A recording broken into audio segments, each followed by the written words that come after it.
नक्कली भुटानी शरणार्थी प्रकरणमा 30 अभियुक्त विरुद्ध 43 प्रमाण। यसअघि बलात्कार आरोपमा पक्राउ परिसकेका थिए शरणार्थी प्रकरणका बिचौलिया सन्देश शर्मा। नक्कली भुटानी शरणार्थी प्रकरणमा थुनछेक बहस सकिन कम्तीमा 2 साता लाग्ने। बयानकै आधारमा पक्राउ गर्न मिल्दैन, प्रहरीलाई दबाव मुक्त हुन भनेको छु भन्दै गृहमन्त्री नारायण केजी श्रेष्ठको अभिव्यक्ति। नक्कली भुटानी शरणार्थी प्रकरणमा सकसमा प्रधानमन्त्री प्रचण्ड, साख जोगाउने कि सरकार? नक्कली शरणार्थी मुद्दामा नेपाल राज्यकै परीक्षण हुँदै नेपालको छवि उच्च राखेको छु। गृहमन्त्री छँदा अन्तर्राष्ट्रिय समुदायले पनि प्रशंसा गरेको भन्दै बालकृष्ण खाँडको बयान। युवा सङ्घको आरोप, शरणार्थी प्रकरणमा नेकपा एमाले नेताहरूमाथि राजनीतिक प्रतिशोध सान्ने षड्यन्त्र भयो। माओवादी उपाध्यक्ष अग्निप्रसाद सापकोटा र चिनिया कम्युनिस्ट पार्टी बीच विदेशका विभाग प्रमुख बीच भयो भेटवार्ता। प्रचण्ड नेतृत्वको सरकारले लिएको आर्थिक समृद्धिको लक्ष्यमा सहयोग गर्ने चीनको प्रतिबद्धता। रेशमलाल चौधरीलाई सजाय माफी दिने तयारी, सरकारको पत्र राष्ट्रपति कार्यालयमा। के होला त यसबारे सम्पूर्ण जानकारी। 36 किलो चाँदी र 20 तोला सुन चोरी, 3 जना पक्राउ। प्रेम आलेको माधव कुमार नेपाल लक्षित अभिव्यक्ति, जगल्टे डनहरूलाई हटाउन लागेको थिए तर दूरदर्शी नेताहरूले बचाए।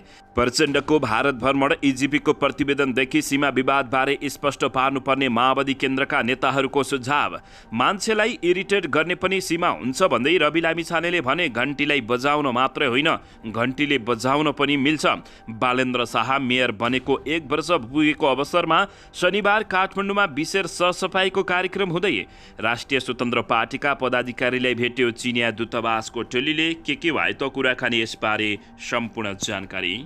र 3 करोडको आरोप लागेपछि ढाका कुमार विरुद्ध मानहानिको मुद्दा दर्ता गर्ने तयारीमा मुकुल ढकाल। आफ्ना नागरिकहरूलाई अनागरिक बनाउन खोज्दा हाम्रो शिर निहुरिएको छ, दोषी उम्किँदैनन् भन्दै नारायण काजी श्रेष्ठको चेतावनी। नक्कली भुटानी शरणार्थी प्रकरणमा एकीकृत समाजवादी पार्टीद्वारा थप आन्दोलनको कार्यक्रम घोषणा। नक्कली भुटानी शरणार्थी प्रकरणका अभियुक्तहरूको सम्पत्ति रोक्का गर्न पत्रचार। आगामी आवको बजेट 16.5 खर्बको हाराहारीमा सरकारलाई अझै 2 खर्ब 70 अर्ब बजेट अपुग हुने। नागरिकता विधेयक यसै प्रमाणीकरण नगर्ने पक्षमा राष्ट्रपति रामचन्द्र पौडेल। अब हेर्नुहोस् पुरा समाचार।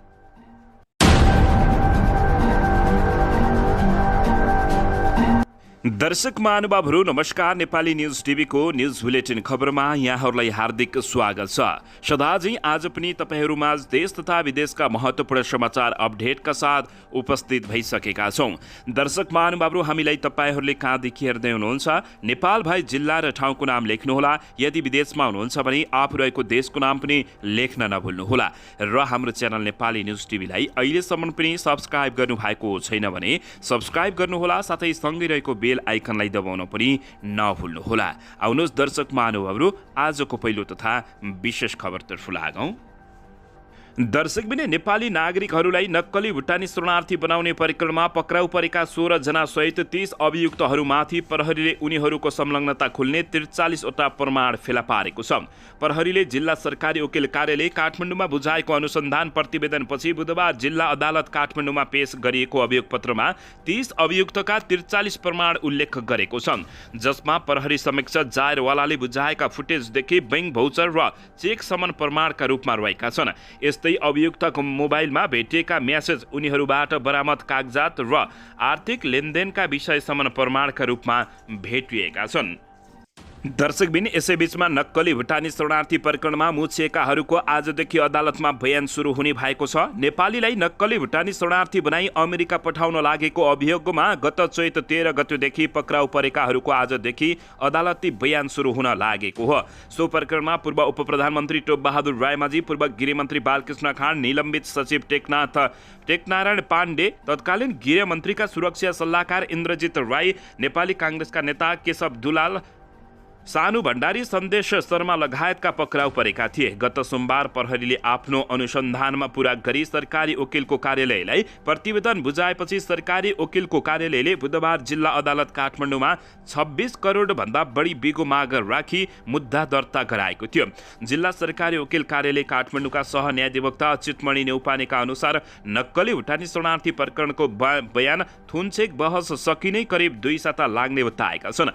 जिल्ला सरकारी वकिल कार्यालय काठमाडौँका प्रमुख समेत रहेका सहन्यायाधिवक्ता नेउपानेका अनुसार शुक्रबार प्राणीबाट थुन्चेक बहसका लागि पेशी तोकिने बताइएको छ। त्यसपछि पेशी तोकिएका न्यायाधीशहरूकै सामुन्ने प्रतिवादीहरूको बयान लिने जानकारी प्राप्त भएको छ।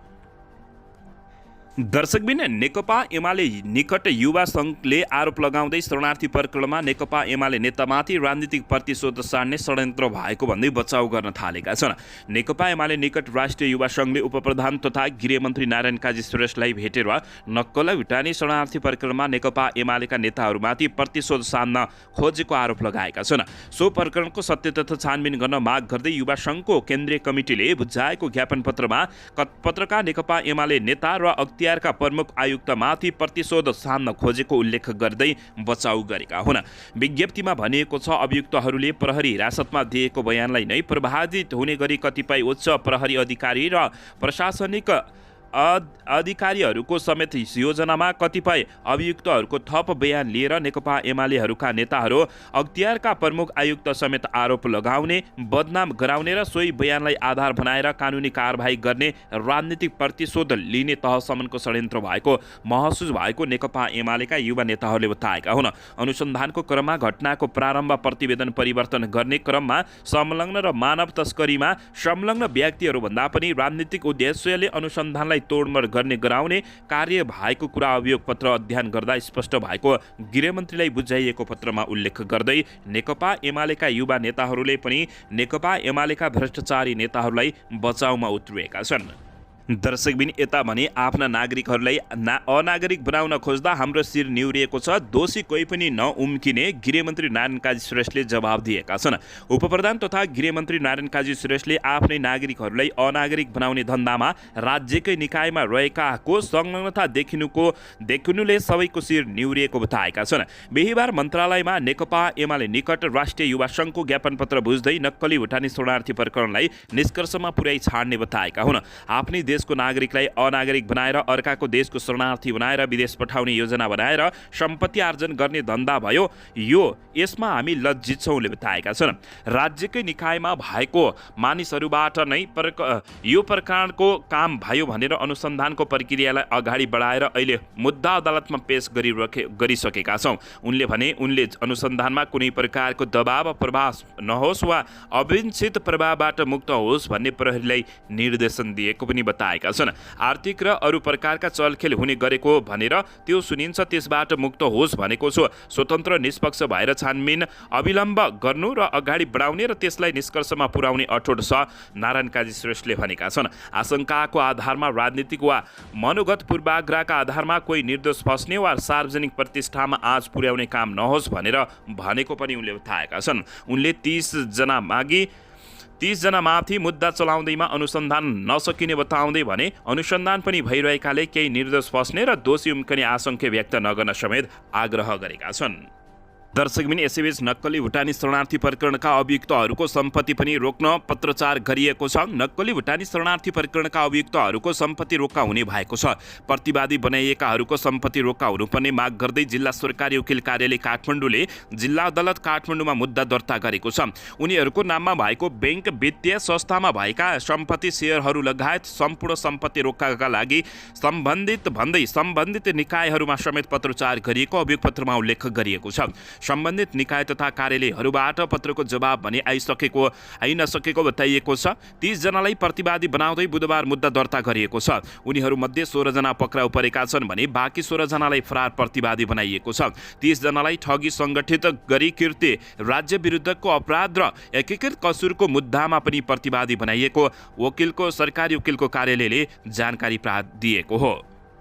दर्शकबिन, यसैबीच यता नक्कली भुटानी शरणार्थी प्रकरणमा संलग्न रहेको आरोपमा पक्राउ परेका एक अभियुक्त सन्देश शर्मा सामूहिक बलात्कारको आरोपमा पनि पक्राउ गरी छुटेका थिए। नेपालीलाई नक्कली कागज खडा गरी भुटानी शरणार्थी बनाएर अमेरिका पठाउने प्रलोभनमा करोडौं रुपियाँ ठगी प्रकरणमा पक्राउ परेका मुख्य बिचौलिया मध्येका एक सन्देश शर्मा पोखरेल यसअघि सामूहिक बलात्कार मुद्दामा पनि पक्राउ परी छुटेका हुन्। उनी 2076 कार्तिक 3 गते सामूहिक बलात्कार अभियोगमा पक्राउ परेको प्रहरीले जानकारी दिएको छ। नेपाल विद्यार्थी सङ्घका नेता ज्ञानेन्द्र गजुरेल सहित उनलाई पक्राउ गरिएको थियो। पछि युवतीलाई 60 लाख दिने प्रलोभनमा उनीहरूले बयान फेर्न लगाए। छुटेका भए पनि पीडितलाई पैसा नदिई भागेका थिए, जुन मुद्दा अझै विचाराधीन अवस्थामा रहेको छ। प्रहरीले दिएको जानकारी अनुसार असै उमेश केसीकी प्रेमिका रहेकी एक युवतीलाई ज्ञानेन्द्र गजुरेल र सन्देश शर्माले सामूहिक बलात्कार गरेको र सो मुद्दा मिलाउन पछि युवतीलाई 60 लाख दिने सहमति गरेका थिए। जेलबाट छुटेपछि सन्देश र ज्ञानेन्द्रले असै उमेश केसी र ती युवतीलाई 60 लाख दिने भने पनि नदी उमेशलाई अख्तियारको जिम्मा लगाउन भ्याएका थिए। 60 लाख बुझ्न ती युवतीलाई उमेश केसी सहित बोलाइएको रहेछ। त्यस क्रममा अख्तियारका प्रहरीलाई पनि बोलाएर मुद्दा मिलाउन प्रहरीले घुस मागेको बनाएर अख्तियारको जिम्मा लगाइएछ, प्रहरी स्रोतले जानकारी दिएको छ। दर्शकबिन, यो विषयले अहिले प्रहरीभित्र ती असाईको जागिर जोडिन सक्ने र अख्तियारको मुद्दा कमजोर हुन सक्ने तहबाट पनि छलफल थालिएको छ।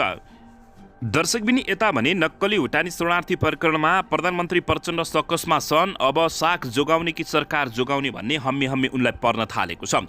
नेपाली नागरिकलाई नक्कली भुटानी शरणार्थी बनाएर अमेरिका पठाउने धन्दामा संलग्नलाई कारबाहीको दायरामा ल्याउन सुरुमा हौसिएका प्रधानमन्त्री पुष्पकमल दाहाल प्रचण्ड र गृहमन्त्री नारायण काजी श्रेष्ठ यति बेला भने दबावमा परेका मात्रै छैनन्, रक्षात्मक समेत बन्न थालेका छन्। उक्त प्रकरणमा पूर्व प्रधानमन्त्रीदेखि पूर्व गृहमन्त्री सम्मका परिवार सदस्यको संलग्नता रहेको चर्चा रहेको छ।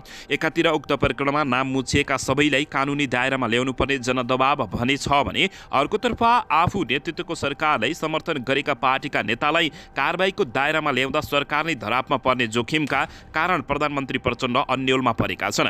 गठबन्धन दलका शीर्ष नेताहरूले आफ्नो नेतालाई उक्त प्रकरणमा नबुझ्न दबाव दिइरहेका छन् भने सो प्रकरणमा नाम मुछिएका सबैलाई कानुनी दायरामा ल्याउनुपर्ने आवाज सडकदेखि सदनमा उठेको छ। सरकारको साख जोगाउने कि सरकार नै जोगाउने भन्ने दबावमा परेका प्रधानमन्त्री प्रचण्ड भुटानी शरणार्थी प्रकरणका कारण सकसमा परेका हुन्। सुरुमा यो प्रकरणमा टेलर मात्रै देखाएको बिस्तारै पुरी फिल्म देखाउने बताएका प्रधानमन्त्री प्रचण्डलाई यति बेला यो प्रकरण निल्नु न ओकल्नु जस्तो बनेको छ।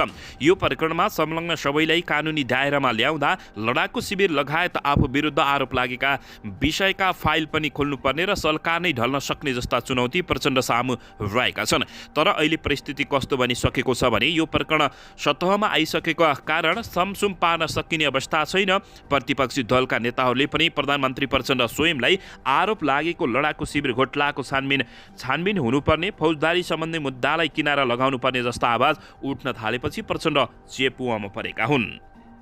दर्शकबिन, यसैबीच यता नक्कली शरणार्थी प्रकरणमा पक्राउ परेका नेपाली काङ्ग्रेसका नेता बालकृष्ण खाँडले प्रहरीलाई बयान दिने क्रममा गृहमन्त्रीका रूपमा आफ्नो कार्यकालको बखान गरेका छन्। आफूले नेपालको नाम उच्च राख्ने काम गरेको उनको दाबी रहेको छ। नेपालीहरूलाई नक्कली भुटानी शरणार्थी बनाएर अमेरिका पठाउन प्रयासरत गिरोहबाट प्रयोग भएको आरोप लागेका बालकृष्ण खाँडले प्रहरीसँग आफू निर्देश भएको जिकिर गरेका थिए। बयानमा उनले भनेका छन्, म गृहमन्त्री रहँदा संविधान र कानुनको अधीनमा रही देशमा शान्ति सुरक्षा आइम चयन कायम गर्ने लगायत मन्त्रीले गर्नुपर्ने काम इमान्दारीपूर्वक सम्पादन गरेको हो। उनले भने भुटानी शरणार्थीको नाममा नेपालीहरूलाई मिसाइल भुटानी शरणार्थी बनाई तेस्रो देश पठाइदिन्छौ भनी रकम लिएको भन्ने आरोपमा मेरो संलग्नता नभएको बताएका छन्।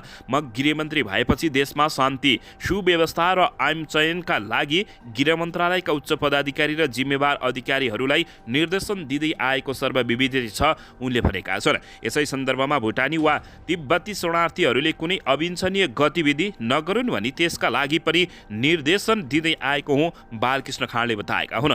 उनीले भने, म गृहमन्त्रीको अहोदामा हुँदा तथा मन्त्रीको अहोदामा नहुँदा समेत नेपालको छवि उच्च राख्ने काम गरेको छु। कोभिडको समयमा भुटानी शरणार्थी तथा तिब्बतीयन शरणार्थी समेतलाई भ्याक्सिन लगाउन नेपाली नागरिकता हुनुपर्ने अवस्थामा समेत मैले पहल गरी निजहरूलाई भ्याक्सिन लगाउने कार्य गरेको हुँ, जसको अन्तर्राष्ट्रिय समुदायले समेत प्रशंसा गरेको बालकृष्ण खाँडले बताएका। दर्शकबिन, यसैबीच यता रेशमलाल चौधरीलाई सजाय माफी दिने सरकारले तीव्र तयारी गरेको छ। सरकारले टिकापुर घटनामा अदालतबाट जन्मकैदको सजाय भुक्तान गरिरहेका नागरिक उन्मुक्ति पार्टीका संरक्षक रेशमलाल चौधरीलाई रिहाई गर्ने तयारी गरेको छ। तर मुलुकी फौजदारी कार्यविधि संहिता 2074 को दफा 159(4) मा क्रूर तथा अमानवीय तरिकाले वा नियन्त्रणमा लिई ज्यान मारेको दोषीलाई माफी दिन नसक्ने व्यवस्था गरेको छ। सरकारले जेठ 15 गते गणतन्त्र दिवसको अवसर पारेर राष्ट्रपतिबाट चौधरीलाई सजाय माफी दिने तयारी गरेको हो। यसका लागि गृह मन्त्रालयले प्रक्रिया अगाडि बढाएको छ। सजाय माफीको लागि चौधरीसँग सम्बन्धित मुद्दाको फाइल राष्ट्रपति कार्यालय पुगेको छ। बुधबार राष्ट्रपतिको कार्यालयमा चौधरीको सजाय माफी सम्बन्धी फाइल आइपुगेको राष्ट्रपतिका कानुनी सल्लाहकार बाबुराम कुँवरले जानकारी दिएका छन्। हिजो बुधबार 2:30 बजे चौधरीसँग सम्बन्धित फाइल कार्यालयमा पुगेको छ। ठुलो फाइल छ, कानुन शाखाले त्यसको अध्ययन गर्दैछ, उनले बताएका छन्। अध्ययनपछि रेत पुगे नपुगेको जानकारी होला। फाइल ठुलो भएकाले अध्ययन नसकेको कुँवरले बताएका छन्। सरकारले निर्णय गर्ने हो, फाइलमा के छ नहेरी नसकेकाले यसै भन्न सक्ने अवस्था नभएको कुँवरले बताएका छन्। उनका अनुसार कानुन शाखाले अध्ययन गरेपछि राष्ट्रपति समक्ष पेश गर्नेछ। संविधानको धारा 276 मा माफी सम्बन्धी व्यवस्था छ। उक्त धारामा राष्ट्रपतिले कुनै अदालत, न्यायिक वा अर्धन्यायिक निकाय वा प्रशासकीय पदाधिकारी वा निकायले गरेको सजायलाई कानुनी बमोजिम माफी, मुल्तावी परिवर्तन वा काम गर्न सक्ने उल्लेख गरिएको छ। दर्शक महानुभावहरू, गणतन्त्र दिवसका दिन चौधरीलाई रिहाई गर्न गृह मन्त्रालयले राष्ट्रपति कार्यालयलाई पत्र पठाएको छ। तर अदालतले क्रूर तथा अमानवीय तरिकाले हत्या गरेको ठहराएको अवस्थामा कानुन बमोजिम माफी दिन मिल्दैन। दर्शक महानुभावहरू, तपाईहरूले के भन्न चाहनुहुन्छ? रेशमलाल चौधरीको मुद्दा अर्थात् उनी जेल जीवन बिताउनुपर्छ या उनलाई छुटाउनुपर्छ, यो राजनीतिक मुद्दा हो भन्नुहुन्छ? यदि हो भने तपाईहरूले कमेन्ट बक्समा गई मनमा लागेको प्रतिक्रिया दिन नभुल्नुहोला। दर्शकबिन, यसैबीच शरणार्थी प्रकरणमा जोडिएर पनि पक्राउ नपरेको भन्दै यति बेला जताततै सरकार तथा प्रतिपक्षी तथा विपक्षी तथा सरकारकै दलहरूको आलोचना सुरु भएको छ। नक्कली भुटानी शरणार्थी प्रकरणमा हालसम्म 16 जना पक्राउ परिसकेका छन् भने केही अझै फरार रहेका छन्। प्रकरणमा विभिन्न रूपमा संलग्न देखिएको र पक्राउ परेकाहरूको बयानको आधारमा नाम पेलिएका केही व्यक्तिहरू विरुद्ध प्रहरीले अझै अनुसन्धान नगरेपछि चर्को आलोचना सुरु भएको छ। बयानकै आधारमा नाम पेलिएका केहीलाई पक्राउ गरेको, तर केहीलाई पक्राउ त के अनुसन्धानको दायरामा समेत नल्याएको भन्दै नेपाल प्रहरीको आलोचना भइरहेको हो। प्रहरीले हालसम्म प्रकरणमा संलग्नता देखिएका उच्च पदस्थ व्यक्तिहरूसहित 16 जनालाई पक्राउ गरेर मुद्दा दर्ता गरिसकेको छ। नक्कली भुटानी शरणार्थी प्रकरणमा नेकपा एमाले नेता तथा प्रतिनिधि सभा सदस्य टोपबहादुर रायमाझी, काङ्ग्रेस नेता बालकृष्ण खाँड, पूर्व सभासद आङटाबा शेर्पा, गृह मन्त्रालयका तत्कालीन सचिव लगायतका पक्राउ परिसकेका छन्। पूर्व गृहमन्त्री बालकृष्ण खाँडका स्वकीय सचिव नरेन्द्र केसी, नेकपा एमालेका सचिव टोपबहादुर रायमाझीका छोरा सान्दित रायमाझी, मुख्य योजनाकार मानिएका सानु भण्डारी, केशव दुलाल, सन्देश शर्मा लगायत पनि पक्राउ परिसकेका छन्। यस प्रकरणमा प्रधानमन्त्री शेरबहादुर देउवाकी श्रीमती एवं सांसद आरजू देउबा राणा, पूर्व गृहमन्त्री बालकृष्ण खाँडकी श्रीमती एवं सांसद मन्जु खाँडको नाम समेत जोडिएको छ। यद्यपि उनीहरूलाई अनुसन्धानको दायरामा भन्दा बाहिर राखिएपछि चर्को आलोचना समेत भएको छ। त्यस्तै सानु भण्डारीले इन्द्रजित राईले अरहाई अनुसार तत्कालीन गृह सचिव प्रेम राईको गाडीमा 1 करोड रुपियाँ राखेको बयान दिएका छन्। उनी विरुद्ध पनि कुनै मुद्दा दर्ता भएको छैन। प्रहरीले यस प्रकरणमा उनको संलग्नता देखाएको बारेमा कुनै अनुसन्धान नै अगाडि नबढाएपछि चर्को आलोचना सुरु भएको हो। दर्शक महानुभावहरू, तत्कालीन गृह सचिव एवं हालका अख्तियार दुरुपयोग अनुसन्धान आयोगका प्रमुख प्रेम कुमार नाम पेलिए पनि दर्शक महानुभावहरू उनी पक्राउ परेका छन्। यता पूर्व गृहमन्त्री बालकृष्ण खाँडकी श्रीमती सांसद मन्जु खाँड पनि पक्राउ परेकी छैनन्। शेरबहादुर देउबाकी पत्नी लगायतका दर्शक महानुभावहरू दर्जनौको नाम पेलिए तापनि उनीहरू पक्राउ नपरेपछि यति बेला आलोचना समेत सुरु हुन थालेको छ। दर्शकबिन, यसैबीच राष्ट्रिय स्वतन्त्र पार्टीका पदाधिकारीलाई चिनिया दूतावासको टोलीले भेटवार्ता गरेको छ। दर्शकबिन, नेपालका लागि चिनिया दूतावासको टोलीले राष्ट्रिय स्वतन्त्र पार्टीका पदाधिकारीलाई भेटवार्ता गरेको हो। बिहिबार वसुन्धरा स्थित राप्रपाको कार्यालय राष्ट्रिय स्वतन्त्र पार्टीको कार्यालयमा पुगेको चिनिया दूतावासका DCM वाङसिङ नेतृत्वको टोलीले रासपाका पदाधिकारीहरूसँग भेटवार्ता गरेको हो। सो भेटवार्तामा रासपाका उपसभापति डोलप्रसाद अर्याल, सहमहामन्त्री कविन्द्र बुल्लाकोटी, केन्द्रीय सदस्य प्रतिभा रावल लगायतको सहभागिता रहेको छ। सो भेटवार्तामा नेपाल र चीनका आपसी चासोका विषयहरूमा छलफल भएको समेत राष्ट्रिय स्वतन्त्र पार्टीले जानकारी दिएको छ। दर्शकबिन यसैबीच यता काठमाडौँका मेयर बालेन्द्र शाहले काठमाडौँमा अत्यन्तै राम्रो काम गरेको भन्दै पछिल्लो समय अत्यन्तै प्रशंसा गरिएको छ। काठमाडौँ महानगरपालिकाको प्रमुख मेयर बालेन्द्र शाहले यही जेठ 3 गते शनिबार विशेष सरसफाई कार्यक्रममा सहभागी हुन सडकवाला सबैलाई आग्रह गरेका छन्। स्थानीय तह सदस्य निर्वाचन 2079बाट निर्वाचित जनप्रतिनिधिले पद बहाली गरेको 1 वर्ष पुरा भएको अवसरमा सरसफाई कार्यक्रम आयोजना गर्न साझेदारले आयोजना गर्ने कार्यक्रममा सहयोग र सामान्य गरम प्रमुख शाहले 32वटै वडाका जनप्रतिनिधिहरूलाई पत्र मार्फत अनुरोध गरेका छन्। यसैबीच आगामी 13 गते बिहान 7 बजेदेखि 10 बजेसम्म आयोजना हुने विशेष सरसफाई कार्यक्रममा सहभागी हुनका लागि प्रमुख मेयर बालेन्द्र शाहले आग्रह गरेका हुन्। विशेष सरसफाई कार्यक्रममा ओडाका सम्पूर्ण जनप्रतिनिधि र कर्मचारीहरूसहित ओडाका सबै सरोकारवाला समेतहरूलाई अधिकतम सहभागी गराई कार्यक्रम प्रभावकारी रूपमा सम्पन्न गर्न हुन समेत उनले पत्र मार्फत आग्रह गरेका छन्। दर्शकबिन यसैबीच यता 36 किलो चाँदी र 20 तोला सुन चोरीको आरोपमा 3 जना पक्राउ परेका छन्। मोरङमा 36 किलो चाँदी र 20 किलो सुन चोरी गरेको घटनामा संलग्न भएको आरोपमा प्रहरीले 3 जनालाई पक्राउ गरी सार्वजनिक गरेको छ। पक्राउ पर्नेहरूमा विराटनगर महानगरपालिका 12 का 21 वर्षीय राजकुमार कमात, सोही ठाउँका 19 वर्षीय विवेक कमात र 22 वर्षीय श्रीकान्त दास रहेका छन्। जेठ 3 गते विराटनगर 3 पिपल चोक स्थित जय किशोरी चौधरीको घरमा चोरी भएको भन्दै पौने 10 बजे प्रहरी कन्ट्रोल 100 मा फोन आएको थियो। जानकारी प्राप्त हुन साथ सादा पोसाकमा तथा घटनास्थल मुचुल्का लगायतका प्रारम्भिक अनुसन्धानको लागि तत्कालै प्रहरी निरीक्षकको कमान्डमा प्रहरी टोलीको परिचालन गरिएको थियो। चौधरीको घरबाट 20 तोला सुन अन्दाजी मूल्य 20 लाख र 36 किलो चाँदी अन्दाजी मूल्य 41 लाख गरी जम्मा 61 लाख बराबरको चोरी भएको थियो। पीडित जय किशोर चौधरी र खाँ ज्वेलर्सका सञ्चालक ज्योतिष प्रसाद खाँले सुन चाँदीको कारोबार अन्तर साझेदारीमा गर्ने गरेका थिए, जसकारण उक्त सामानहरू जय किशोरी चौधरीको घरमा राखेर गरेको प्रहरी अनुसन्धानबाट खुलासा भएको छ। चोरीको अनुसन्धान कार्यको लागि जिल्ला प्रहरी कार्यालय मुलुङबाट छुट्टै 8 जनाको टोली परिचालन गरिएको जानकारी प्राप्त भएको छ।